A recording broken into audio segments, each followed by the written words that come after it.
Hey, y'all. Hello, everyone, and welcome back to Portland Cocktail Week and Edinburgh Whiskey Academy series presented by our friends at Ardbeg, Scotch Whiskey Diploma. We are in week 3, I feel like, of the program. We have a lot going on. We just got through modules 3, 4, and 5 in our private lessons, and now we're back to do our public class for the week, conducting the Ardbeg Orchestra. And joining me today is obviously Cameron George, who's the U.S. ambassador for Ardbeg, and David Blackmore, who is the global ambassador for Glenmorangie and Ardbeg, will be joining us in just a moment. We're going to start this off and have a little fun before we dive into all of the slides because it's a crazy week. Like, we've got hurricane winds where I live. Cam has been traveling nonstop, so we thought we'd have a little fun before we dive into all the educational parts. But first, I would like to remind you that if you like classes like this, and I sure as heck hope you do, to like us here on Facebook if you're watching on Facebook, or give us a subscribe over on the YouTubes if you prefer that platform. Make sure you follow us on PDXCW. I do that every time on Instagram so that you can figure out what is coming up next because we're always doing fun stuff like this. And then the other thing I would love for you to do is if you're a student, please drop your questions, your hellos, look at that painting of Shorty in all of his glories, all of that good stuff in the comments so we know you're here. And I have a feeling you'll have questions once Cam gets into the slides part, so make sure you leave us those too so we can get them answered. And finally, you have until October 6th to apply for Portland Cocktail Week. So pdxcw.com/apply. We are going to be doing some cool Ardbeg stuff in person. There will be scotch. You will be permitted to drink it, but only if you apply for Portland Cocktail Week. So don't not do that because it's a bad choice. And with all of that, I'm going to turn it over to Cam to get us started off on the right foot with a little Ardbeg cocktail. Awesome. Thank you. Thank you very much for having us. It's awesome to be back. Awesome to actually be at home this week. You know, I've done the last couple of these on the road. It's been a crazy few weeks as it has been for everybody. So I'm super excited to be back behind my own bar here at home. It's been a long morning. So I figured, you know, what's better than starting your morning/afternoon off with a fairly stiff cocktail. So I'm going to go ahead and make myself one while we wait for my good compatriot, the one and only David Blackmore. So today, we were originally going to be having Dr. Bill on our episode today to talk a little bit about how he tethers and ties all the elements of a sense of place, provenance, and then also the people to the whiskeys that they make at Ardbeg Distillery. So unfortunately, Dr. Bill is a very, very sought-after man and is having a quite late evening at his office in the Cube, which is the home office for Glenmorangie Company in Edinburgh. So unfortunately, he will not be joining us. But that means that you get to watch me make a cocktail, drink said cocktail, and then talk to you a little bit about the aforementioned sense of place and provenance that we try to imbue all of our spirits with at Ardbeg. So the cocktail that I'm going to be making for myself and for your viewing pleasure as well is going to go ungarnished, but traditionally I would have been garnishing this with a little bit of spiced or kind of like mulled pear. This is a spiced pear old fashioned. It's one of the many cocktails that you can actually find on whiskeythespiritofpossibility.com, which is the website that we built for all of the Ardbegian and Glenmorangian cocktails that we make with the whiskeys from both of the distilleries there. So this cocktail, first and foremost, starts off with a little bit of Ardbeg Wee Beastie, the 5-year-old whiskey that we make at the distillery. The weest beast coming from Ardbeg, besides my good friend Shorty here, who is our other wee beastie at Ardbeg Distillery. We'll talk a little bit about Shorty and how he became part of the brand DNA in a little bit here. But first, let me get some whiskey into this mixing glass. I'm going to go ahead and free pour about 2 ounces there. That's a solid 2-ounce pour. Been doing it for a little while, been making cocktails. I started out as a bartender once as well. So hopefully I haven't forgotten all of my life skills as it pertains to bartending. Next, I'm going to prep my maple syrup, but I'm also going to grab There you are. One of my favorite liqueurs on the planet. Our good friends over at St. George make this spice pear liqueur that I think pairs really wonderfully with the sherry casks in Ardbeg Wee Beastie. I'm going to go ahead and pour about a solid half ounce right there, free pour style. And then I'll give it just a very light kiss of maple syrup. If you've never had this maple syrup, I'll hold it out for you. This is Woodinville Distillery's maple syrup. You can only get this at the distillery, but next to the whiskey, it's the best thing that they make at Woodinville Distillery. I'm going to go ahead with a nice quarter right there. And then, of course, to round out the cocktail, because no cocktail is complete without either something that's going to give it brightness and a little bit of bitter, or just utilizing just a little bit of bitters as well. I'm going to go hit it with 3 dashes of Angostura, make it look good. And then we're going to need a little bit of ice. A little bit of ice goes in. Do the stirry thing. Woo! Stirry, stirry, stir, round, round, round.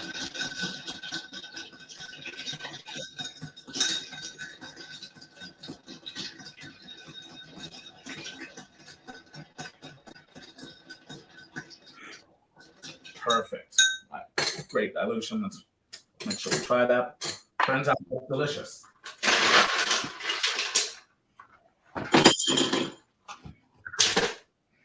Strain this bad boy into his glass, and then we can pull up the slides and now start talking about some Ardbeg. Well, Sam, it is always so fun to get to see you make drinks because we've known each other since you were still behind the bar. So it's really fun to get to see you whenever I get to see you make drinks. And what a fun way to start off the class. And I knew the minute there was a cocktail, David Blackmore would show up. And now here he is, ready to go. So I'm not going to stand in your way. I'll let you guys get to the educational portion of the program. I love it. I love it. Well, how are you doing today, David? Good to see you. Yeah, I've been fighting with technology, so thank you so much for padding there for a bit. Although not padding, that cocktail looked amazing. But yeah, what are the chances that both of my webcams won't work this morning? So, yeah.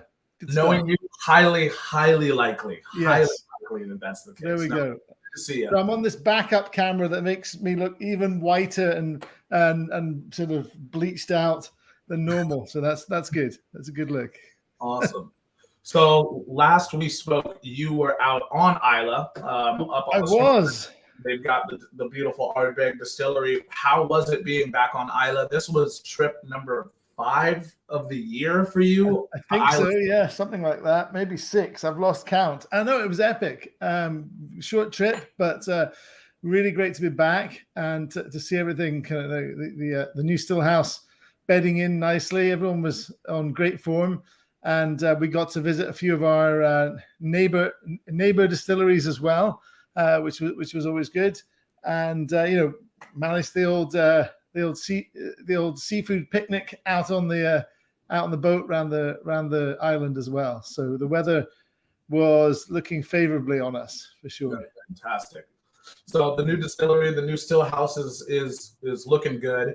It's probably at this point now about almost a year into operation, about 10 months, I believe, since we opened the new still house. As you mentioned, everything's bedding in really nicely.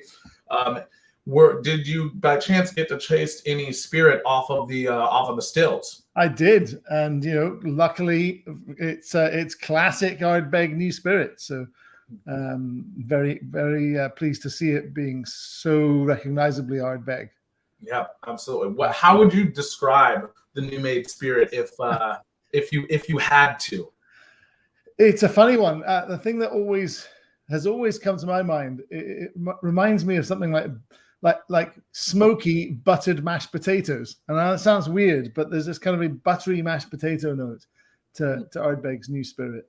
Yeah, absolutely. There's definitely a creaminess that happens in Ardbeg. We'll talk about that a little bit later here. But let's go ahead and push into the slides here, so that we can actually start to learn a little bit more about the brand, about the brand's DNA. Of course, we were supposed to be joined by Dr. Bill Lumsden today. but life has other plans, and he is having a late evening in the office there in Edinburgh. But it wouldn't be right if we didn't at least start with a quote from Dr. Bill Lumsden. Mm-hmm. One of my favorite quotes surrounding the myth, the legend, and the Ardbeg distillery. So some brands are about as maverick as my arse. Ardbeg has the chance to be edgy. So if we're going to do this, let's do it. You've known Bill now for, I believe about almost 20 years or so. Yeah, it's getting close to 20 years. Mm-hmm. Yeah, that's crazy. Yeah. As a whiskey maker, how has he inspired or left his thumbprint on the Ardbeg DNA and brand? Yeah, I think right across both the brands that he creates now, Glenmorangie and Ardbeg, he's left that kind of maverick mark where he is really, really not interested in what the rules are particularly. He's also not interested in what anyone else is doing. He's driven by what he wants to do. And, we know at Ardbeg that not every one of our whiskeys pleases everybody. Mm-hmm. I would hope that if you're an Ardbeg fan, you're actually happy about that. I think the day that Ardbeg makes whiskeys that are crowd pleasing to everyone is the day where we've really lost it. And the whole point about Ardbeg is these are fairly extreme flavors that are intended to divide the room. And Bill revels in that. He absolutely loves it when he's getting really diverse views on his whiskeys. He knows he's doing the right thing. That'd be the number one thing, really. He's always been like that. Yeah. I find something really interesting when I'm, actually just even saw it this week when I was down at Whiskeys of the World in San Francisco. It's interesting to me how many Ardbeg committee members and then just fans of the brand in general will come up and start conversations, and their immediate kind of like talking point is usually pertaining to one or more releases that wasn't their favorite, right? And my response to that is that, these are supposed to be divisive conversations. Ardbeg has had a history of being a conversational starter within the whiskey diaspora and within the whiskey world. And we've loved playing that role. You look back to, whiskeys like Ardbeg Very Young, literally for conversation. The 8-year-old that we released earlier this year was for conversation. So, whenever Ardbeg pushes into developing a new whiskey, it's actually really developing an idea that hasn't necessarily been approached or explored by the distillery before. Yep. So in a way, we're not trying to make whiskeys that are going to be your favorite whiskey every single time. We're trying to make whiskeys that embody the heart and soul and the edginess of the Ardbeg distillery, while also taking one core principle or context and pushing it to almost the very extreme. Totally. Yeah. Absolutely. I mean, and the 8 and the wee beastie 5-year-old, and what else have I got right here? I've got Fermentation right here, straight off the bat. The whiskeys that just happen to be sitting here on my bar are some of those really, groundbreaking whiskeys that are doing things differently. Corrie Vrecken, back in the day, again, people take it for granted now, but Corrie Vrecken, virgin French oak, just making a really spicy whiskey. Pretty groundbreaking at the time. Nobody had used virgin French oak, as far as I know, prior to that, and it really gave a very different style to Ardbeg. Yeah, absolutely. You mentioned something else about Bill as well, about not being somebody who's necessarily concerned with rules and regulations. Being that the governing body of Scotch whiskey is the Scotch Whisky Association, the SWA. Bill has had his hand slapped numerous times for being, I guess, not breaking, but in a strange way, not necessarily adhering specifically to the steadfast rule regulations. One of the whiskeys we released earlier this year, Ardbeg Fonage, the buried casks, are a really great example of that as well. What do you know about Bill's penchant for disobedience, I guess? Yeah, I mean, he said himself, he's the type of guy that if he sees a sign that says caution hot, he'll touch it. Next thing you know, he'll be burnt because he's touched it. That's Bill. He absolutely has to bend the rules, push the limits. It's his character, 100%. So whether it's things like, we take at Glenmorangie, we take Signet for granted now. That was a big, rule bender at the time. Ardbeg, Ardcore this year, similar sort of vein, even more pushing the boundaries of what that type of barley treatment can do. There's many examples here of Bill really pushing the limits, and these are the ones that you see. There are some experiments that just didn't work at all, of course, that you'll never get to see. And so some of the wildest things are ones that you sadly we can't talk about. All sorts. I don't have a slide for it, but one of the whiskeys that has now recently just come out and is available in some markets. I actually just saw in Arizona, or not Arizona, in Las Vegas, I believe, the first tricklings off of the tap of Ardbeg's Hypernova. Have become available, which is, of course, an experimentation off of the Supernova series, which pushes the bounds of what a heavily peated whiskey from Islay specifically can achieve. Yeah, absolutely. And there are physical limits to how much phenol you can get into barley, and we think we've pretty much reached it now with Hypernova. Other ideas of where we might go next in this kind of pursuit of smokiness, which I'm not going to go into now, but yeah, Hypernova is really pushing those boundaries, and using Islay peat, so you really get the full intensity. Exactly. So, if I was to kind of speak a little bit about the core principles that make up the Ardbeg distillery, I could kind of encapsulate them in a couple of different thoughts. First being the sense of place and provenance that is Islay should be communicated through any of the whiskeys from Ardbeg, whether it's the Ardbeg 10-year-old, Wee BC, Eno, Corrybrecken, Ugadal, and into some of the more rare and rarefied releases like Trenan, as well as Ardbeg 25 as well. To do that, to imbue the sense of place and provenance into the distillery, or into the whiskeys coming from the distillery, it is important that we focus our conversation around peat as coming from Islay. Yeah. Water coming from Loch Ugadal as well. Being one of the only about 9 distilleries in Scotland that utilize a purifier on the stills, and actually the only heavily peated whiskey distillery that utilizes a purifier. And then also our specific approach to maturation that Dr. Bill and the whiskey creation team have set out. And then, of course, non-chill filtration and no colors added would be the 6 core concepts. Have I missed anything there before we push on? I don't think so. It's pretty much it. Yeah. Awesome. You heard it here first. David Blackmore confirming that I'm good at my job. Awesome. So, yeah, how much of that cocktail have you had to drink so far? Enough already, enough. So Dr. Bill is, of course, not alone in whiskey creation. He has the whiskey creation team, which, of course, consists of Dr. Bill at the head, at the helm. Of course, Gillian McDonald as his wonderful right hand. Of course, at the distillery itself, actually, the day-to-day operations and distillery manager is going to be the one and only Colin Gordon. And then, of course, you have Jackie Thompson. You have some interesting relationships with all of these people, David. I know Bill quite well from over the years. Gillian, I've gotten to know and work with extensively as well. Colin, I believe we actually met at the same time at our tour of Port Ellen malting facility.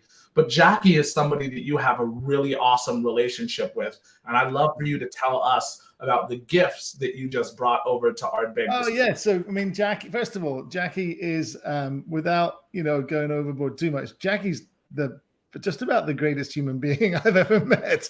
She's awesome. She's absolutely awesome.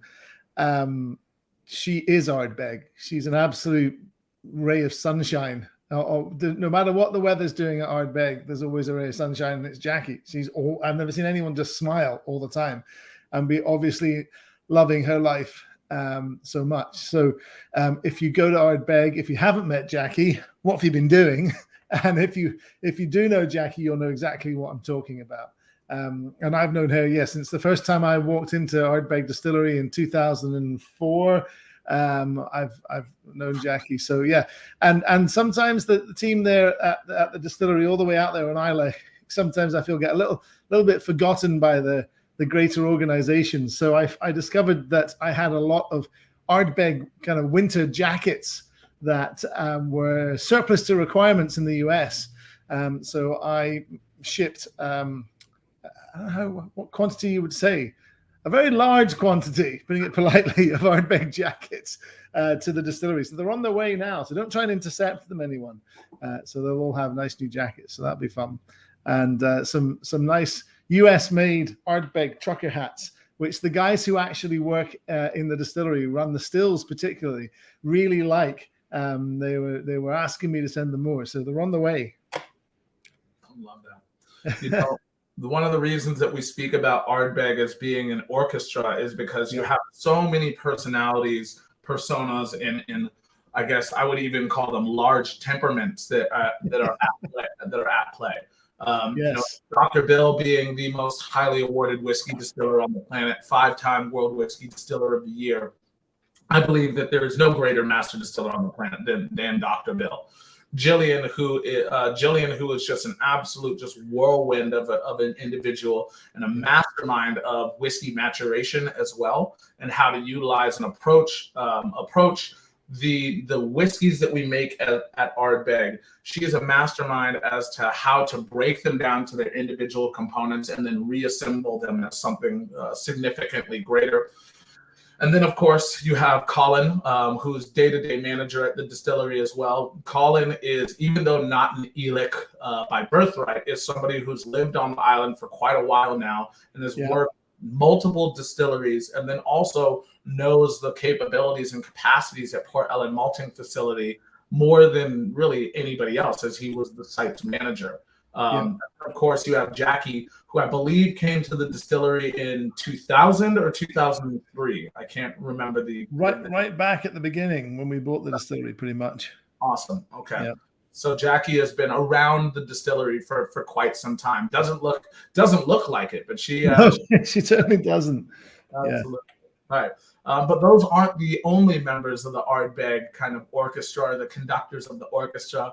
Of course, we also have Shorty, who's one of the favorite personas in Ardbeg myth, legend, and lore. Of course, this is why I have Shorty up on my wall here, as well as this regal Ardbegian painting. So Shorty, there have actually been spoiler here. There have been a couple of Shorties throughout the year there. Yes, I was going to say, otherwise Shorty would hold the record for the longest living dog. Yes, absolutely, 100%. So the most recent Shorties, or the most recent Shorty who used to walk the distillery grounds, actually belonged to Wee Emma, one of the tour guides at Ardbeg, which I always just thought was so funny. So they ended up buying Shorty. They have 3 children. Sorry, 2 children.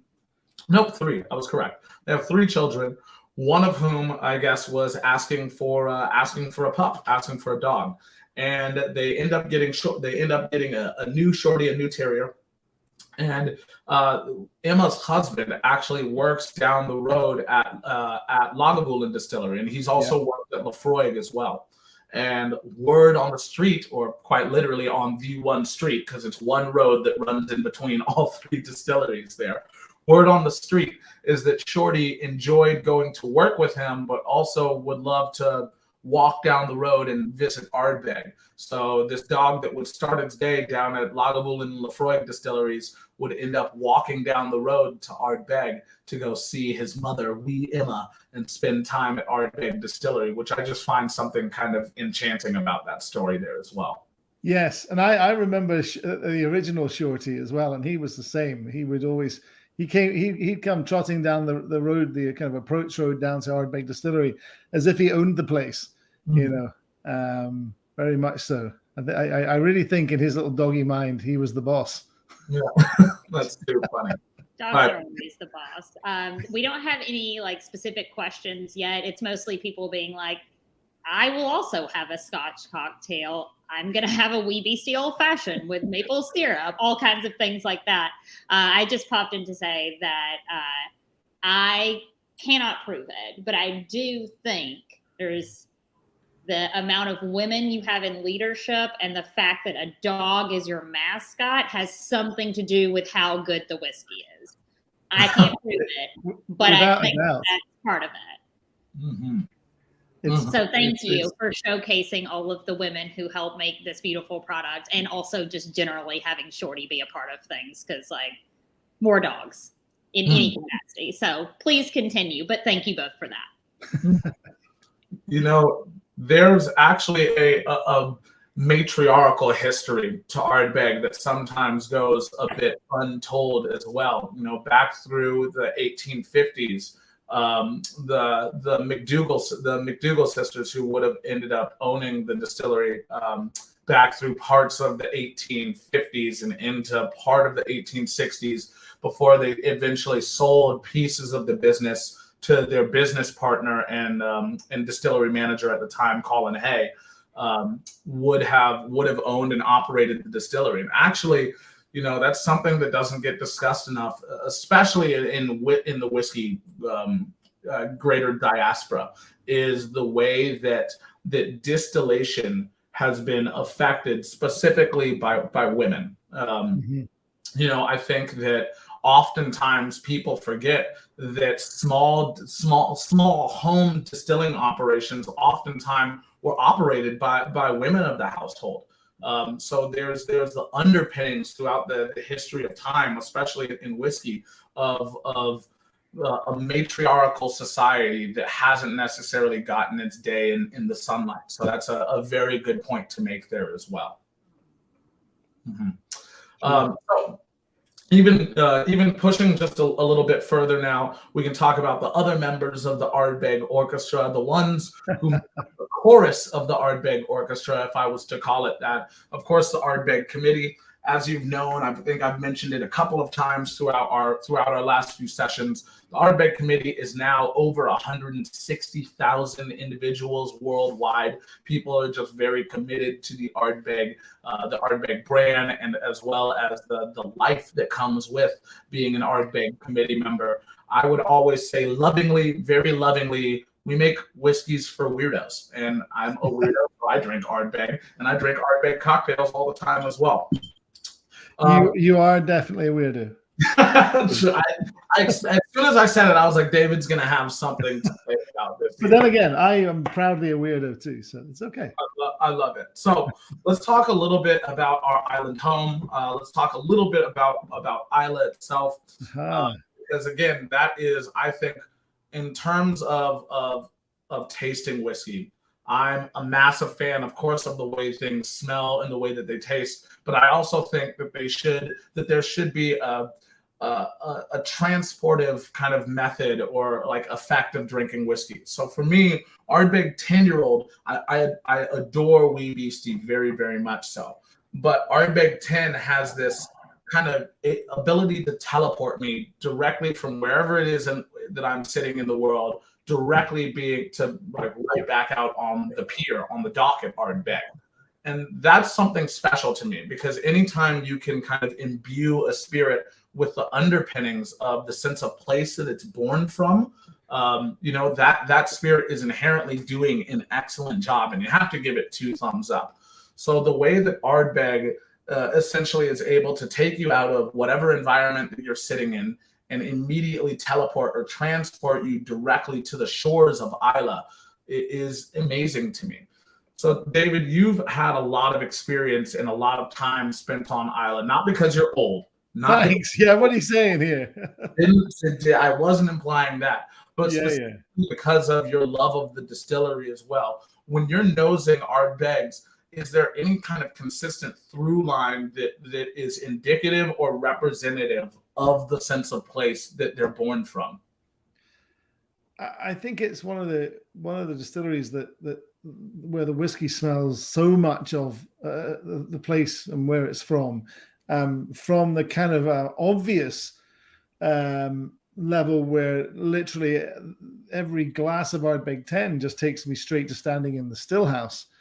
But it's also then echoes of, you know, standing on the pebbly beach right by the old pier, and you can just see the seaweed, and you can smell the seaweed, and you can hear the waves crashing up against the rocks. It's just being there in a glass completely, Yeah.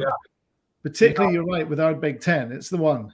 Yeah, it's definitely the one. I think something interesting that our students of the program have been going through, and again, this conversation that we're having is being viewed by people who some of whom are in the program and are in the diploma and certification program right now, some of whom aspire to be in the program, and some of whom may have taken the program and the course in the past as well. So we've got a wide variety of eyes watching this. And for everybody, one of the things that I will reaffirm, and that Vic, who actually teaches the EWA course for us, will also tell you he's a massive, I guess, proponent of, is that the term terroir in whiskey is BS. Yeah. I don't think that to me personally, it doesn't carry its weight.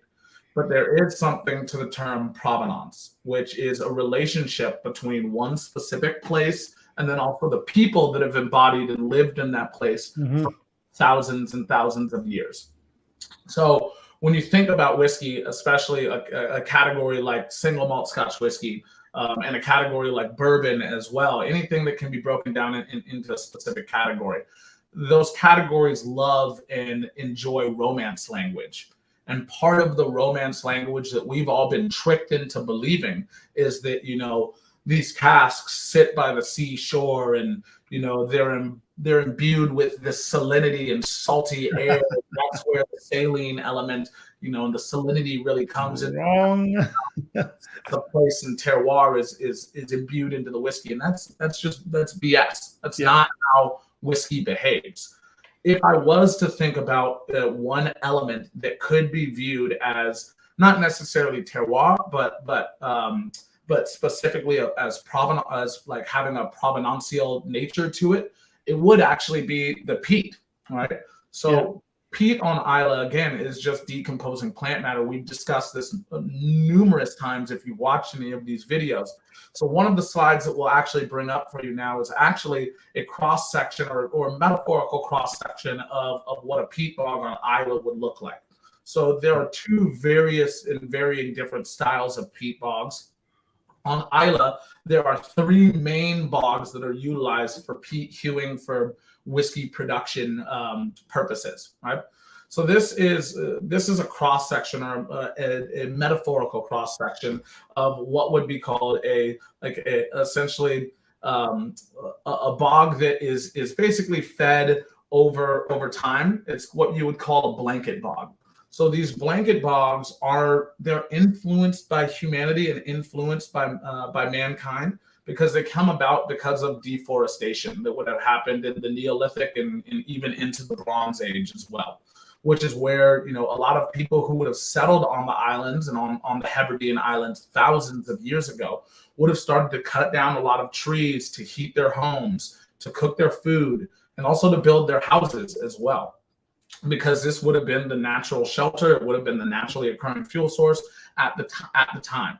So they would have cut down and gone through an element or a stint of deforestation. And you can actually see this when you actually dig down about 15 to 20 meters down into a peat bog. You're actually able to unearth what would have been the topsoil and some of the felled trees that would have been cut down 15 to 20 to 25,000 years ago, which is absolutely insane to me.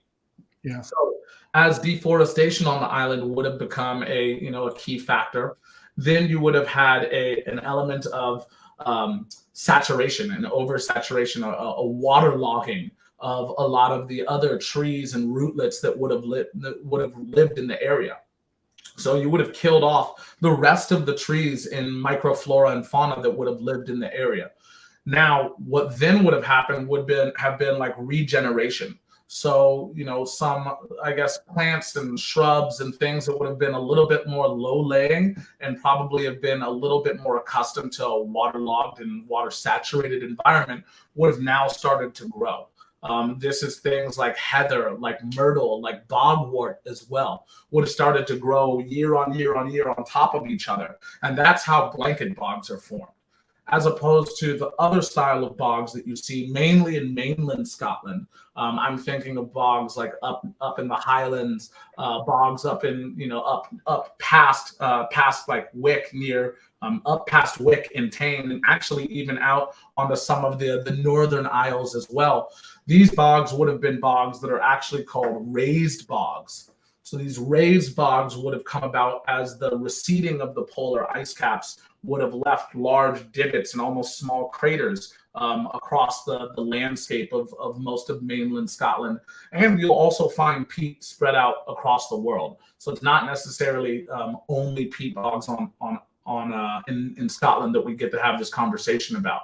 There are peat bogs in northern Canada. There are peat bogs right up the road here in Washington as well, but they would also be raised bogs. So as the polar ice caps would have receded back to the north and south poles, they would have left small craters. Those craters would have been filled in via rainfall, amphibiotic water rainfall. And what would have then happened is that around the edges of these small lakes that would have been created, you would have had small, heathers, fens, microflora and fauna that would have grown around the edges of these lakes, would have choked out and stagnated the water source, driving the pH in a direction that's quite acidic as well.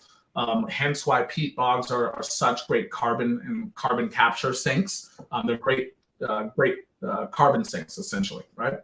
So then you would have had the water source starting to stagnate, which would have propagated new growth of these small, things again like bogwort and myrtle and whatnot, would have choked out the life force of the water source and effectively made these small little hills. And when you dive and you dig down into these small little raised bogs or raised hills of peat, they're much more shallow than blanket bogs will be. They don't have near the same depth.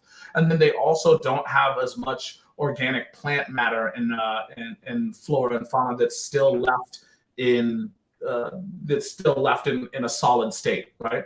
So you're not able. What that means for whiskey production is that peat bogs from mainland Scotland, because they don't have the same amount of intact plant matter and things that are like highly combustible, you don't have the same amount of phenol that's able to be driven off of them. So phenolically, peat bogs on Isla, and then also peat bogs up near like Highland Park up on Orkney, because of the fact that they're blanket bogs as opposed to raised bogs, phenolically, the most rich peat bogs in Scotland are those on Isla, and then those up near Orkney as well, which I find interesting. And that's a consistent and through line that you then see in Ardbeg 10-year-old and vis-a-vis into Ardbeg Wee Beastie 19, 25, and so on into the rest of the core range at Ardbeg as well. Right. No, fascinating. Absolutely. And, just shows that there are subtle differences that are at least potentially contributed to the whiskey from where you cut the peat. So that, but I don't think you can infer. The science hasn't been done really yet to infer much more than a general kind of suggestion of difference there. Absolutely. And you mentioned we mentioned as well Ardbeg Hypernova, which is one of the new whiskeys from Ardbeg that's available currently and will be available for a very short amount of time. Anytime Ardbeg does any of these experiments, the whiskey does not live very long on shelf before it is. Or at all. Yeah, and it doesn't live very long at all. So Hypernova is a subset of the Supernova series. Supernova is really just an experiment that Dr. Bill and the whiskey creation team do each year, where they take malted barley that is peated far beyond the classic spec of barley that Ardbeg uses for Ardbeg 10-year-old all the way through Corryvreckan and into Ugadal and Anno and Wee Beastie. And it marries that to classic Ardbeg spec malted barley that is still undergone fermentation, distillation, and maturation. So it's something that's experimental that meets something specifically Ardbegian and we see what the byproduct of that does. The last Supernova release was a couple of years ago, back in 2019. And that whiskey was absolutely phenomenal. Phenomenal. There we go. See what you did there. Absolutely nailed it right there. My gosh. He's here all day, folks. Yeah, here all day. Absolutely. Unfortunately, right? But we've done that experiment every year for a number of years now. It's just that we haven't released a whiskey unless it strikes Dr. Bill in a particular way. So I'm wondering, do you have a favorite of the Supernova series so far, David? I'm going to be deeply unfashionable and say no. I don't. I think I might be the only person who doesn't have a favorite Supernova. I like them all, and I can't pick out a favorite. They're all incredibly smoky. They're all Ardbeg. What more do you want? Yeah. I think they're great, all of them. So no, I don't have a favorite. Do you? I mean, I would like, as much as I would like to say no, I'm just not that cool. I do choose favorites every now and again. The 2015 Supernova is probably my favorite of the releases so far. And Cam, we've both had like a working sample of Hypernova. Yeah. I don't think I've had the actual finished product out of the bottle. Have you? Nope. Tasted? No. Nope. Right. Be interesting to see. I know that mine are available for me to pick up tomorrow. Woohoo! So mine are definitely here in Washington at the Woodinville Distillery, sitting in John Trainor's office, annoying him because he can't open them yet because he'll be in trouble. So nice. One of the things that you also mentioned when we were talking about the new made spirit of Ardbeg, and this is really, I think, one of the most important elements for Ardbeg Distillery, because again, it's not only about how a whiskey smells or tastes, but also how it feels when you're drinking it as well. So the fermentation phase at Ardbeg is really, I think, where things really start to take shape for the distillery itself, and interjecting and kind of imbuing the spirit with a thumbprint that is consistent across all of the lines of Ardbeg, no matter which whiskey it is that you're drinking. And I think it's interesting how you referred to this as like a creamy mashed potato note, which I really love. For me, that develops specifically during fermentation at Ardbeg Distillery. I mean, we have these wooden washbacks. We would never in a million years consider ever switching them out for stainless steel. We want them to be somewhat difficult to clean. We know that they'll never completely be sterilized between batches. So we get this kind of resident community of bacteria growing in the living and growing in the wood. And that contributes to an element of secondary fermentation that we think is responsible for some of those lovely waxy honeycomb, waxy kind of candle wax, church candles, all that sort of that kind of style of flavor and aroma at Ardbeg is in large part down to the wooden washbacks. Yeah, absolutely. And this is something that I think is a really great talking point about the duality of Dr. Bill's brain as well, because with Glenmorangie, they have a very similar fermentation time, 55 to 60 hours, right in there, about 50 to 60 hours, right in there. Very similar fermentation times between Glenmorangie and Ardbeg. It's just the medium of fermentation that's different for the two distilleries. Totally. Of course, with Glenmo, you'll also have the water source, the Tarlogie Springs being a mineral-rich water source, and Ardbeg having a water source in Loch Ugadal that has a pH balance that is right around 6, so making it quite acidic. And you'll find that Glenmorangie's water being mineral-rich, the yeast actually aids in fermentation. The yeast love these calcium and magnesium salts, and we get a very vigorous fermentation happening, very fast fermentation. And, after 50 hours, all the alcohol that you're ever going to make is done, is made. And beyond 50 hours is where your flavor generation happens, largely down to autolysis, or the death of the yeast, and it kind of spewing its innards all into the soup there, I guess. So Glenmorangie is very, very, very vigorous fermentation. Ardbeg, the phenols actually inhibit the yeast somewhat. So we have definitely a different process going on. But again, wooden washbacks, which aids in that secondary fermentation, which again aids in more autolysis and creation of these kind of funky flavors.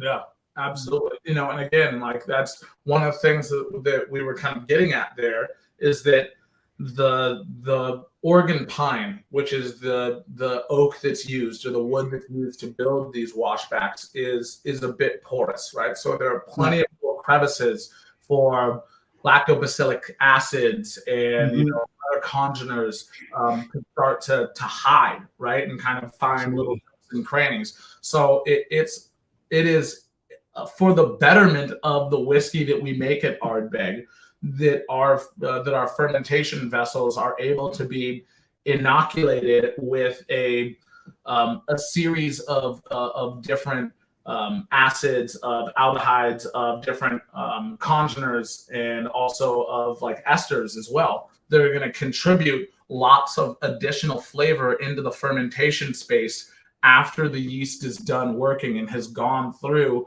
the lag and reproduction phases, which happen again. Lag phase is up to about 36 hours. Reproduction phase lasts up until about 44 to 50 hours, and then autolysis kind of drives after that. So when autolysis happens, that's when now, like David has mentioned, you're not creating any more alcohol, right? No alcohol is being created, but that spewing of the yeast kind of innards really creates a very interesting and chaotic fermentation space, because now you have lots of new flavors, you have lots of esterification that's happening as well. That's basically when fatty acids are meeting alcohol and oxygen at the exact same time. That's how esters are really born. So from like 50 to 60 hours is where things go off the rails just a little bit. And to Dr. Bill's credit, and your credit as well, David, for setting it up this way by having Ardbeg fermentation on the table with you as well. Ardbeg fermentation pushes the bounds of what a fermentation space in wooden washback can do for well over 200 hours. Which is just wild. Excuse the pun, but just completely wild that we would do that. And some people have read the story about our boiler, dying, and the story of us trying this 2.5 week fermentation and thought, well, no, marketing story, very good. Absolutely not. Completely true. I remember hearing from Bill at the time that the boiler had collapsed, and I also remember prior to that the idea of something like fermentation being on a list of experiments to try. But the very nature of an experiment that means you have to close the distillery down for a couple of weeks means that it's constantly put to the back of the list, because who's going to close the distillery down for 2 weeks outside of the normal schedule? So we were given this kind of perfect opportunity, a perfect excuse to get on and do this when we had already set fermentation in place. The fermentation had started, and then the boiler basically broke down to the point where we would not be able to run the stills. Well, you're faced with two options. Somehow dispose of and destroy the fermentation that you'd started at huge cost and potential liability, environmental issues and all the rest of it. Or you immediately are very nimble and you put into place that experiment. And that's what we did. And, all sorts of risks, 2.5 weeks. It could have been infected with all sorts of things, which would have taken the fermentation off into very nasty, unpalatable directions. But we got lucky. That didn't happen. And we end up with Ardbeg fermentation, which has some pretty funky notes to it. What an incredible whiskey that was as well. And another area through which Dr. Bill and the whiskey creation team maintain the core elements of who we are at Ardbeg is actually through the copper purifier. This is something, again, that I don't know if we necessarily speak about this enough. No, I don't think we do. Yeah, I don't think we speak about the purifier and the power of the purifier nearly enough. So, again, another one of the tethering elements to Ardbeg and Glenmorangie, and this is why I love these two distilleries being under one household, is because if these two whiskey distilleries are the bookends of what I believe is the greatest diaspora of whiskeys on the planet, with Scotch whiskey, single malt Scotch whiskey diaspora, then, done in such a way that they're not necessarily just linear. There's almost a radial kind of arc to them, so that they're so far apart that they almost come right back around to being almost like metaphorically next door neighbors, right? You think about the things that matter to Glenmorangie, their water source, and their water source aiding in the generation of like lots of fruity esters during fermentation. At Ardbeg, it's not necessarily about esters like that give you flavors of fleshy white fruit the same way that they do at Glenmorangie. At Ardbeg, we're seeking for like things like apple skin and apple peel, banana peel, maybe a little bit of the pith and the skin of pineapple as well. So tropical and fruity in their own way, but also waxy at the exact same time. In the distillation at Glenmorangie, it's all about tall stills creating a lot of reflux. At Ardbeg, we don't have stills the same height as that fully grown male giraffe.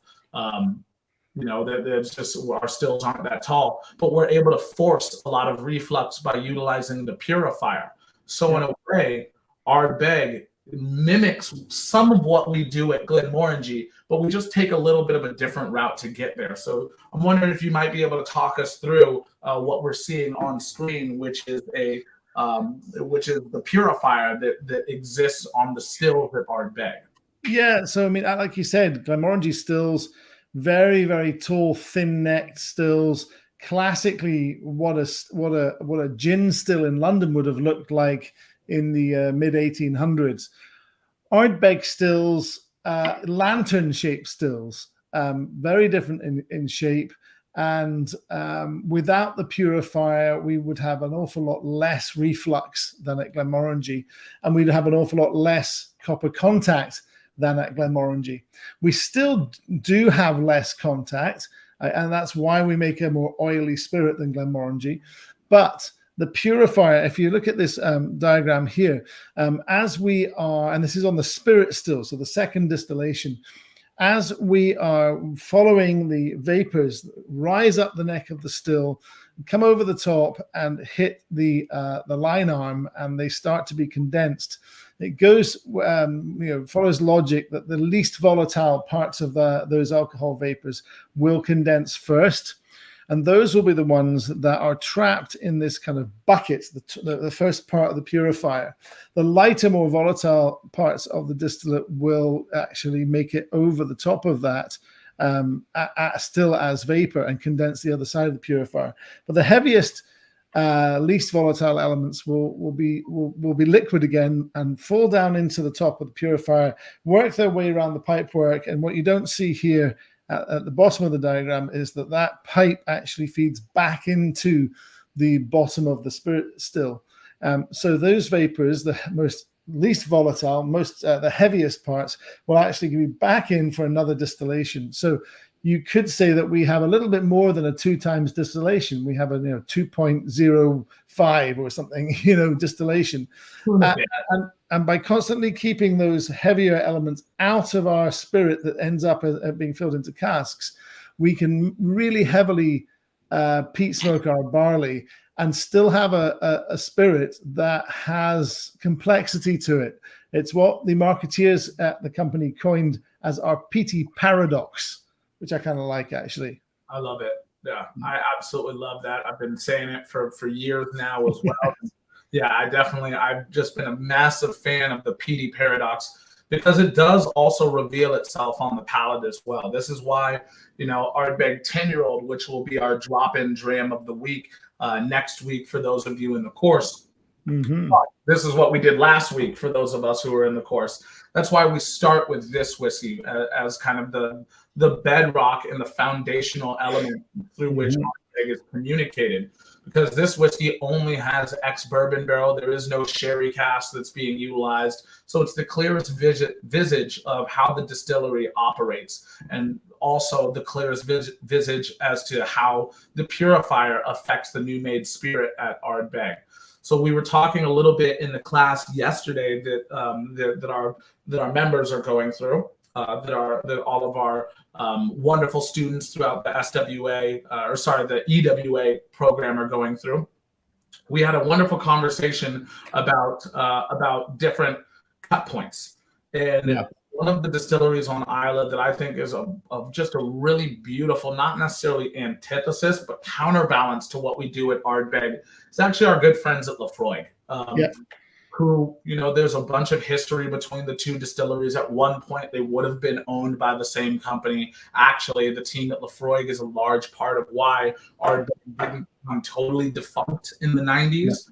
And in fact, when you go around, I just had a tour around the Laphroaig distillery last week, and when you get to the section where you go see their kiln, their peat kiln, there is a photo, or an old photo framed on the wall there of some of their crew cutting peat for Laphroaig. And the main person in that photo, actually with the shovel digging the peat, is a very young Mickey Heads from a former distillery manager at Ardbeg. So, absolutely like this, the two distilleries. Yeah, absolutely. That's so funny, So what I was going to mention there is that, Laphroaig, who makes it just an absolutely beautiful and exquisite distillate as well. Laphroaig notably has the longest heads run in the Scotch whiskey industry for about 30 to 35 minutes before they switch into collecting heart and the heart of the distillate. So Laphroaig intentionally bypasses a lot of the more volatile esters, aromatics, and congeners that will make their way through the body of a still, up through the line arm, and out to the condensers first. They're intentionally bypassing those because they're really looking to make a very big and oily and weighty style of distillate. Whereas at Ardbeg, it is all about that duality and about the peaty paradox, as David has mentioned, a juxtaposition between, yes, heavy phenol being the most heavily peated whiskey in regular production, but then also having quite a short heads run, about 15 minutes at Ardbeg before we start collecting spirit intentionally, because we want to maintain in solution a lot of the waxy esters that we worked so hard to create in wooden fermentation vessels, a lot of the apple skin and the banana peel, and a lot of the pineapple that starts out in the Ardbeg fermentation space. We don't want to bypass those in search of weightier and more oily and viscous congeners. We're hoping that some of those things make their way into the condensers, and then we're also hoping to encourage some of the weightier and less volatile congeners. We're hoping to separate some of those into more high volatility forms through the purifier as well there, right? So it's added copper contact, added reflux, if you could call it that, there as well. It's basically our way of forcing a little bit more copper contact and interaction with our new made spirit, which ends up with the Ardbegs having a bit of levity to them, which is something that I've just always enjoyed and loved about the distillery. Its ability to be able to do both, right? Totally. Well, no, absolutely. I know we've gotten fairly far into distillation now. We did have a question that came up during fermentation. Before we go back to that, you've already tasted the Ardbeg 10-year-old at your drop-in dram last week. And next week you'll be tasting Wee Beastie. And then for your final drop-in dram on October the 10th, you all will be drinking NO. But that doesn't mean you should stop drinking 10-year. Just in this particular session, you'll be drinking Wee Beastie, but please enjoy it as much as you would like. So actually, I'm going to ask our super producer, Madrina, to throw up this comment from Tomoyo. because I'm not exactly sure, but I feel like the two of you are going to know what this means. Lag is 36, multiplication, stationary 44 to 50. And this came in during the fermentation portion. Yeah. So that's in reference to the different phases of the different phases of yeast during fermentation. Yeah. So lag phase is one specific phase. Multiplication is basically or like reproductive phase is also what you could call it as well, is quite literally when the yeast starts to multiply its cells, right? So that happens at midway through the end of lag phase. Yeah. Great question. Perfect. And then we do have a couple of other questions, but I think those will be better for the end. But this one is specifically related to distillation. So I feel like now's the time, right? Okay. Do you know when it became common to use different types of stills for first and second distillation?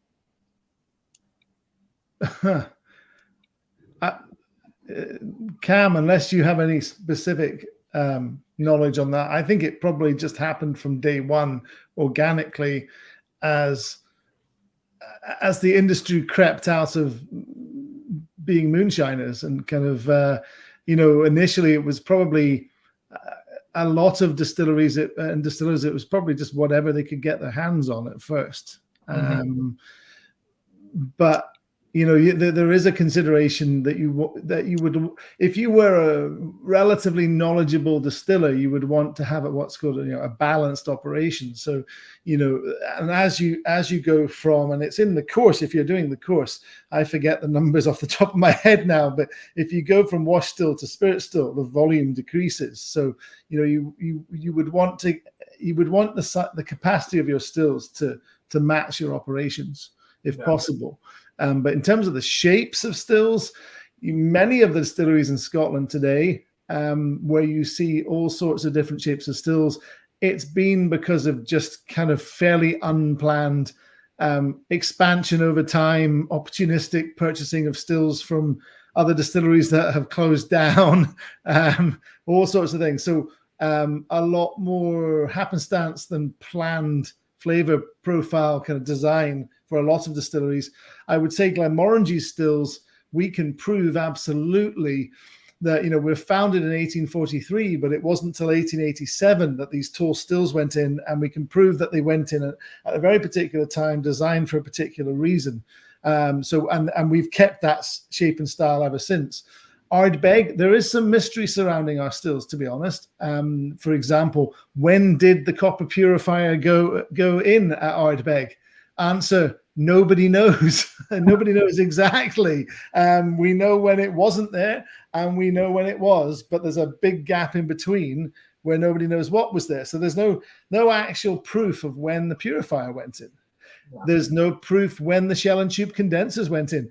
Sure as hell weren't copper shell and tube condensers in 1815. I can tell you that much. Would have been worm tubs. So a lot of stuff that we don't know, Well, like I said, we do have a couple of other questions, but I'll save those because I know we've got a little bit more material to get through before we wrap up here. And I don't want to hold up the process, but thank you. And it doesn't matter when the purifier went in. It's doing a great job. Yeah. That I found interestingly, having a conversation with Dr. Bill that I'm sure you've had with him as well about when he took over or prompted Glenmorangie Company to buy Ardbeg Distillery. He encouraged them or wanted to see what would happen if they, in fact, took the purifier off of the still. It was like, oh, for the love of God, put it back on immediately. Yes. Which I found. And interestingly, at Glenmorangie, at our newly opened lighthouse experimental still house, on the top of the spirit still, we have a purifier, but it's a purifier with an on-off switch. Evolve, so we can choose to use it or not. So definitely something that Bill has played with in the past, is interested in. And if you're interested in ever trying Ardbeg, what Ardbeg might be like without the purifier in place, not going to say anything apart from you might have your wishes granted in the next couple of years. Who knows? Maybe. Don't get fired. Don't get fired. Right. Moving on. Yeah, moving on into maturation at Ardbeg happens just a little bit differently than it does at Glenmorangie. Glenmorangie is the distillery that pioneered the act of finishing, or I should say, they were the ones that publicized the act of finishing first. The iconic Balvenie was the very first Scotch whiskey distillery to take whiskey out of ex-bourbon barrels or barrels that housed a previous occupant and then throw them into a secondary cask for further maturation. Glenmorangie was the first to market and say that that was an act that they were doing and pioneering. I've always loved that relationship between those two distilleries as well. But at Ardbeg, maturation doesn't happen as linearly. It's not as if, with Glenmorangie, it's most of the whiskey at Glenmorangie starts its life as Glenmorangie original, right? Yeah. Look at me being a great big brother ambassador to the Glenmorangie distilleries, as Glenmorangie is the younger but larger of the two distilleries within our portfolio there. Well, yes, I mean, I guess so, but you can't read too much into the legal foundation dates, given that we were making alcohol of some description at Glenmorangie back in 1703. That's very fair. That's very, very fair. Which far surpasses the illicit distillation dates at Ardbeg, which would have taken us back into the 1790s or so on, right in there as well. Right? But then again, even today, the industry isn't very good at keeping records. We don't even know when the purifier went in. True. You think moonshiners were keeping records? Who knows how far back it really goes? That's very true. That is very, very true, right? So at Glenmorangie, most of that whiskey starts its life as theoretically as Glenmorangie original, being matured in first and second fill ex-bourbon barrels. At some point, some of it is then bottled as Glenmorangie original. Some of that whiskey will then make its way into things like Pedro Jimenez or Oloroso sherry casks, or maybe even Ruby port casks, or maybe even Sauterne casks and for whatnot as well. And then progressively, that whiskey will be reintroduced to us as whiskeys like Glenmorangie La Santa or Quinta Ruban or Nectar d'Or, or even as Glenmorangie 18, or even maybe as some of the the grand vintage offerings as well there. But at Ardbeg, maturation doesn't necessarily happen in that same arc. Right, it's a bit more chaotic. Some of the whiskey is matured wholly in ex-bourbon barrels. Some of the whiskey is matured wholly in maybe Oloroso or Pedro Jimenez or virgin European oak, and some of the whiskey is also finished. Right, so that's up to then Dr. Bill and the whiskey creation team to keep a close eye on how some of the whiskeys are progressing on their maturation, on their journey of maturation, and when to pluck them at the exact right time, when to pluck that string at the exact right time to keep the orchestra reference going there as well, thus composing the soft harmony that is whiskeys like Ardbeg, 10-year-old Anno, Wee Beastie, Corey Brecken, and do it all as well there. Yeah, I mean, as a general rule, finishing doesn't work nearly as well at Ardbeg. Just the nature of the spirit, it's less malleable quickly. So we tend to do more full or substantial maturation in one type of cask versus another, and then blending back together. Yeah, absolutely. I've really enjoyed. We had a whiskey a few years ago that was I remember we were drinking it right out on the beach of the Macquarie, David. Was I believe a 15-year-old Pedro Jimenez sherry cask that was almost jet black in color. I remember holding the sample bottle that we had that we were lucky enough to leave the distillery with. I don't know. I'm not accepting blame if it was taken from the distillery. I have no idea. It's been nice knowing you, Cam. Bye. I outed myself. I'm now forfeiting my job as national ambassador for Ardbeg there. But that was an interesting whiskey because 15 years in something like a Pedro Jimenez sherry cask, that's a massive allotment of time for full maturation.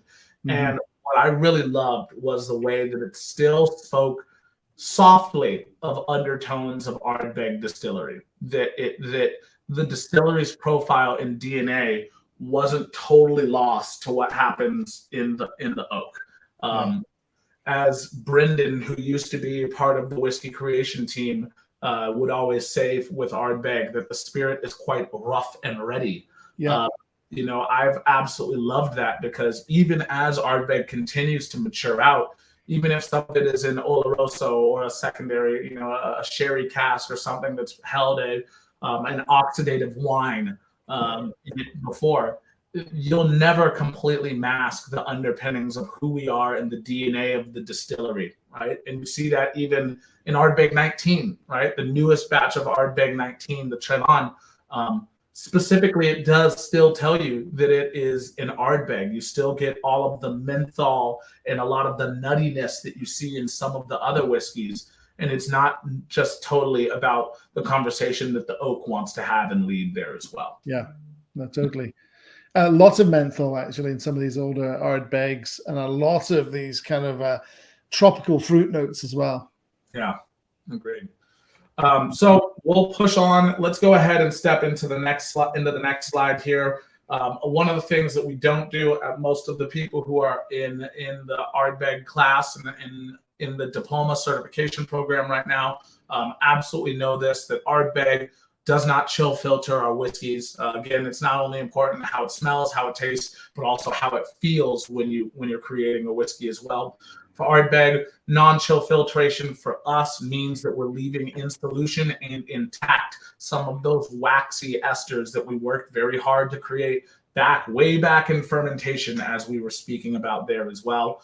And next, we'll go ahead and show a very light video for those of you who are not lucky to be like David Blackmore and traveling on the island last week. For those of you who may not have ever seen Ardbeg Distillery, welcome to Ardbeg. This is a great video.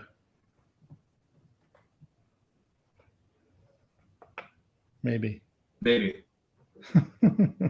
Should be the next slide. No. Uh-oh. All good. Oh, here we go. Here we go. Hey.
loved it. I love it. I love it. I love that video.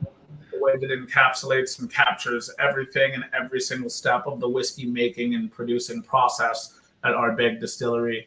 And what you'll see up on the screen here next is going to be the core range of offerings from Ardbeg. These are all of the whiskeys within the core range.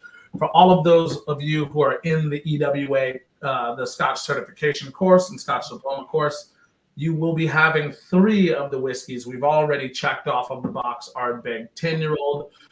Next week, we'll be drinking Ardbeg Wee Beastie, and then we'll be finishing out right before your finals or during your finals, basically, with Ardbeg Anno.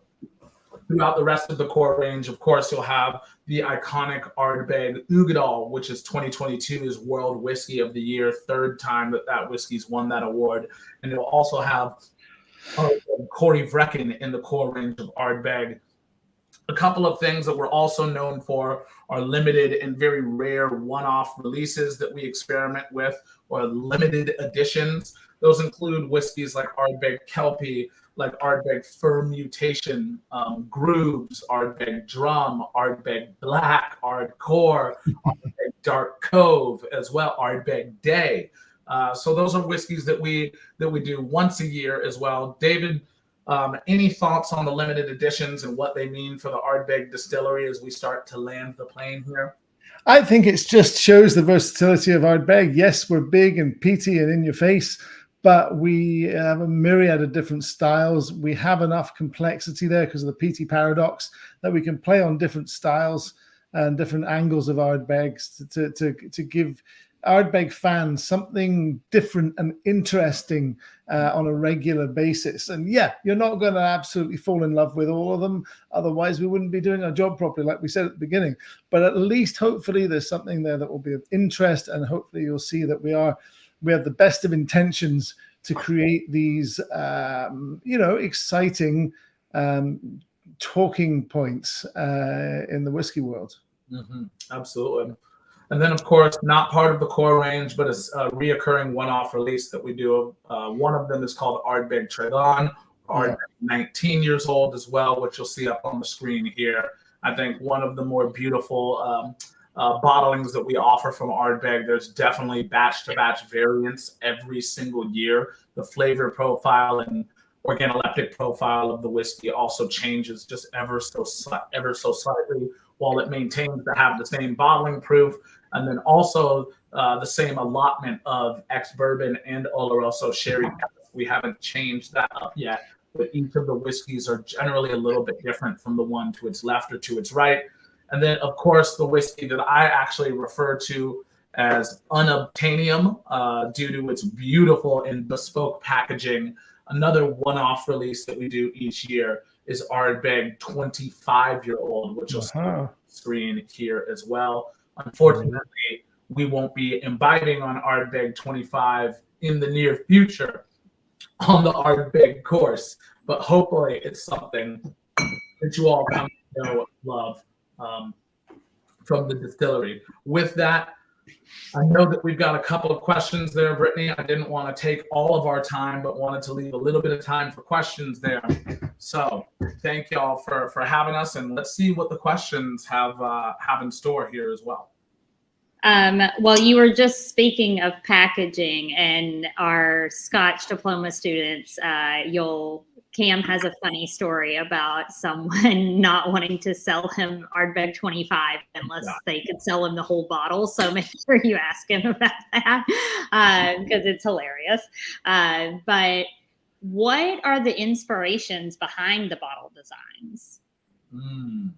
Okay, so things like the top of I don't know if you'll be able to see this, the very top of the cork. See how there's the Celtic knotwork there?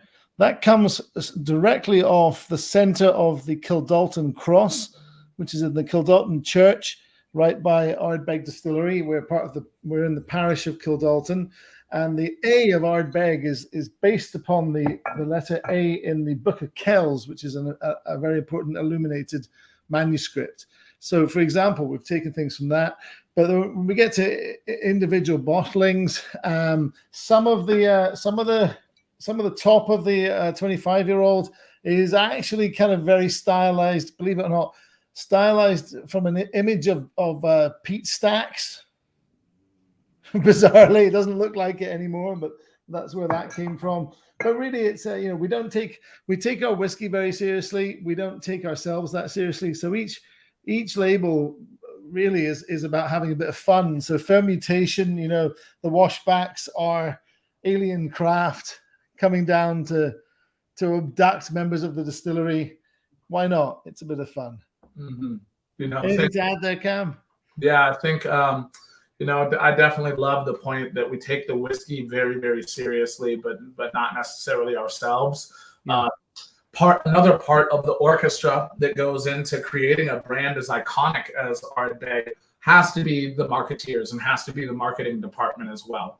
Yeah. And Dr. Bill, as with any whiskey maker and his relationship with marketing, doesn't always get along 100% with the marketing departments. But Ardbeg's marketing department has done an incredible job of not sacrificing the integrity of the whiskey for marketeers' sake. And that's something that Dr. Bill will always be uncompromising on, is that we have to make great whiskeys first, and then that marketing comes from that. So like things like Ardbeg Ardcore, its punk rock underpinnings and the kind of theme of the whiskey came about because Dr. Bill in his tasting notes, in his analytical tasting notes, said that it was a bit like biting into a spiky metal ball. And you think spiky metal ball, you immediately, for some reason, think hardcore. You think, hardcore punk rock. So that whiskey took a punk rock kind of theme to it. For Supernova, because the whiskeys have been peated to a level that is out of this universe. The whiskeys, some of them have had, like 2019's bottling had a farmer that was being abducted by what appeared to be an alien spacecraft. And now in the 2022 Hypernova, the bottling actually depicts an astronaut who's being dropped back off at the Ardbeg distillery. So it's bespoke marketing that is engaging. It's cutting edge. It's evocative as well. The stories that we try to tell both at the distillery, terrestrially on the planet here, and then also extraterrestrially as well. And backed up with some actual science that we've done in space as well. Not to go off on a total tangent, but we have sent Ardbeg New Spirit to the International Space Station a few years back to do experiments, and they won't be the last ones. Yep. Don't get Brittany started on space whiskey. I know she's gonna. It's a dangerous territory because I'll talk about it forever, and I know all of our friends have to go to work and stuff. But yes. If you would like to know more about that project, you can go back and watch the previous class in this series from this round, where they talk a little bit more about space whiskey, my favorite topic. And speaking of previous classes, so we had a question. Before I ask it, I'm going to go ahead and tell you, Gary, that so much about this, 10 minutes of content about this particular question is in the Phenols 101 class from last round of classes. I feel like I just keep telling people to watch that class, but it really is super informative. There's a lot of information in there. Mm-hmm. Is peat in a limited supply? Yeah, that's such a fantastic question and we get it all the time, especially with Ardbeg. Peat is a regenerating resource. It is a regenerating resource. However, its rate of regeneration currently does not match the rate of utilization. So it is depleting, but luckily there is enough peat to be able to sustain the whiskey industry as currently operates, and that's also not factoring in the fact that malting facilities are getting better and better and better at that's what I was going to say. utilizing peat as well, right? We're able to now be able to make more phenol from less actual volume of peat as well than we ever have before. I would also point out that the percentage of peat being used for the whiskey industry in the world versus, for example, organic farming. True. Where plants still need to be fertilized, and in large parts of North America, there's huge tracts of peat fields being commercially cleared in order to be used as fertilizer. So we are obviously acutely aware that we need to, if we're not looking for solutions, we're part of the problem. So we are, as an industry, of course, looking for ways to use less peat and use it better. And there are initiatives out there with the industry's help to look at ways of regenerating and restoring peat bogs across Scotland. But we are a tiny part of the overall problem. Yeah, that's and for sure. While it is a resource that is depleting because of how long it takes to regenerate, because of efforts to extract more phenols from less peat, I believe I remember from Phenols 101 that we have enough to make whiskey for like 50,000 years or something, right? I think that's just from the Castle Hill peat bog on Islay. Yeah. That one peat bog that's currently being used has 50,000 years worth of peat on it. So no one panic. We're not about to be out of Ardbeg, and our friends at Ardbeg are working on ways to make it last even longer. So we're all safe, we're all fine, and thank you for your efforts to make sure we stay that way, because I don't know what we would do without our peaty whiskey. I'll add one more real quick thing to that as well, if you don't mind. Even in peat hewing right now, if you take a cross section of a peat bog, it basically can be broken down into 4 levels. So you'll have like the top soil, right, which is fresh vegetation that's still actively growing. Then you'll have acrotelm, catatelm, and then you'll have the water level, or like the water table. So when you're hewing peat, you're quite literally, they're cutting the top soil off, and they're taking it off, and then they're hewing down into acrotelm and into catatelm, because that's where the combustibles live, right? Yeah. So then they take that topsoil that they've hewn off, and then they put that right back, right? So that's how they're helping seed or regenerate future bog growth, I guess would be the way to say that. Yeah. Yeah, and certainly at the rate of usage that an individual on Islay would use peat to burn in their fireplace, the peat bog does regenerate fast enough. Peat bogs have been used that way by locals for generations. Mm-hmm. So it's only because of the scale from industry that we're in a situation where it's a little bit behind what we're using, but we're getting there, it sounds like. And I think it's an interesting subject that there's clearly a lot of efficiencies that can be made.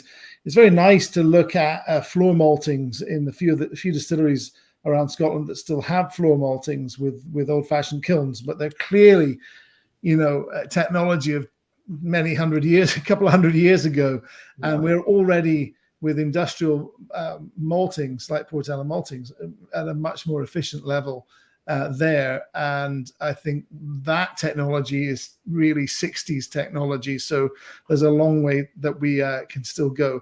And the industry is pushing forward with biogas generation, all sorts of things.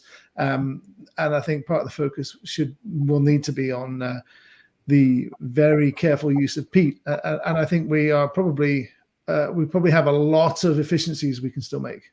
Yeah, absolutely. Yeah. Well, this next question I feel like is going to be a more like definitive answer than the last question. So I'm going to get this one, because then we can go out with the more detailed answers. So do either of you know when the last record of the purifier not being at Ardbeg was? Like, does anybody know what year that was? No. Yeah. So it was post World War II. Yeah. The last record that the purifier was not on the stills at Ardbeg. The running theory was that it was a distillery manager named Hamish who installed the purifiers when he was running the distillery in parts of the 1960s. Hamish, interesting, as I think we've actually spoken about him in previous editions of the course. Hamish was the distillery manager at Ardbeg, basically from parts of the 1960s, from mid-1960s up until I think about 1976. I want to say he retired as distillery manager. Hamish came to us from Diamond Distillers Limited, DDL, in Guyana. He was a rum distiller, and Guyanese rum production, actually a lot of those distilleries have historically also utilized Forsyth, which is a Scottish still manufacturer. So he was very accustomed to using Scottish distillation techniques and tactics. Well, he was hamstrung by the owners at the time of the brand who didn't want to outfit the distillery the way that he wanted to. So word is that he basically found a solve for the reflux issue by including this purifier. But yeah, that's how the working theory of how the purifier at Ardbeg came into existence. Which would make a lot of sense because the Diamond Distillery is renowned for having so many different types of stills that he would have been familiar with all sorts of stuff, including a wooden still. Yeah, go figure. Yeah. So that makes a lot of sense, but we don't have. We can't be certain, for example, that there wasn't a purifier before that was maybe taken off at some point, and then he just put it back on. Probably pretty unlikely, but we don't know. Yeah. Well, I love the ingenuity. So thank you, Hamish. And then this last question, this actually came in while we were talking about production, like fermentation and distillation. What was production like when kind of everything was shut down? None of us knew if we were ever going to leave our houses again. And how did that work? Well, tough for both of us to answer it firsthand because we weren't there, clearly.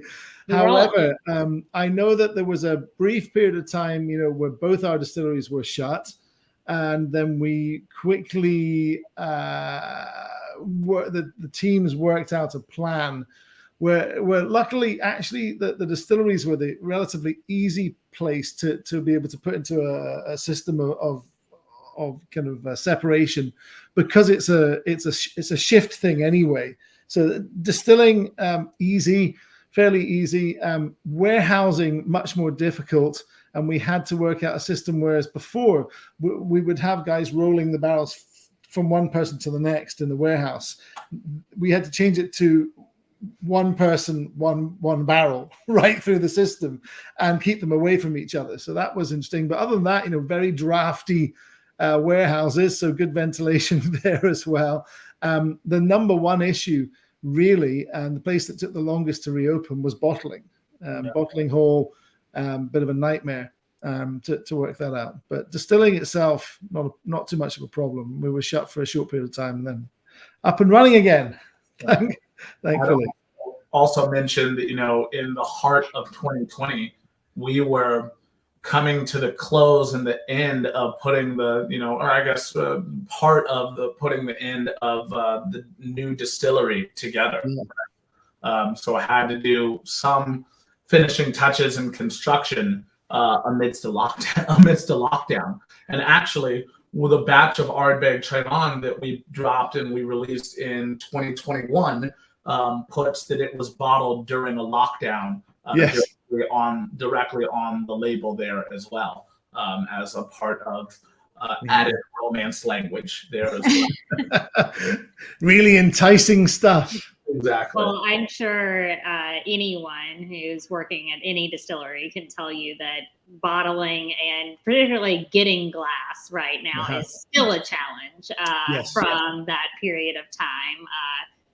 The glass supply chain is it is completely unraveled, and everyone is doing their best. So if plastic you're out capsules, cork capsules, just the craziest things have caused logistics delays on some of our products. Yeah, if you're Yeah. out of anything at your bar and you can't get it, they're probably out of a piece of packaging they need to send it to you. The liquid probably exists. They just can't get it Yeah. to you because they don't have a vessel.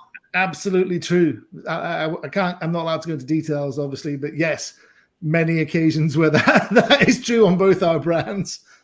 Well, in happier news, we still have 2 more of these classes. So we're going to sign off for today, let everybody get back to it so that we still have plenty to talk about when we come back next week. And then we'll have one more class here the week after that. But before we go, obviously, I want to thank Cam and David for joining us and giving us all of this information. If you want to keep up with them, and I know you do, go and follow them on Instagram. You can find Cam at Ardbeg Cam and David at Glenmo Ardbeg David. They're really good about putting their Instagram handles as their names, and I'm not. So thanks, guys. You can also follow Portland Cocktail Week on Instagram so you can see what we have coming up next. You can also apply for Portland Cocktail Week IRL. That is pdxcw.com/apply. We will have tons of smoky goodness for you in Portland, in real life, together, in a room. So make sure you get your application in by October the 6th. And other than that, I know you enjoyed this, so I'm not going to say if you did. Make sure you're smashing that like and love button, telling Cam and David how handsome they are today and you appreciate their time. And if you're watching on Facebook, make sure you followed us here. If you're watching on YouTube, make sure you followed us there. Maybe next week, swap it up, see what the experience is like, and then follow us on the other one. But until then, have a fantastic week, and we will see you all back next Wednesday. Thanks, y'all. Voila.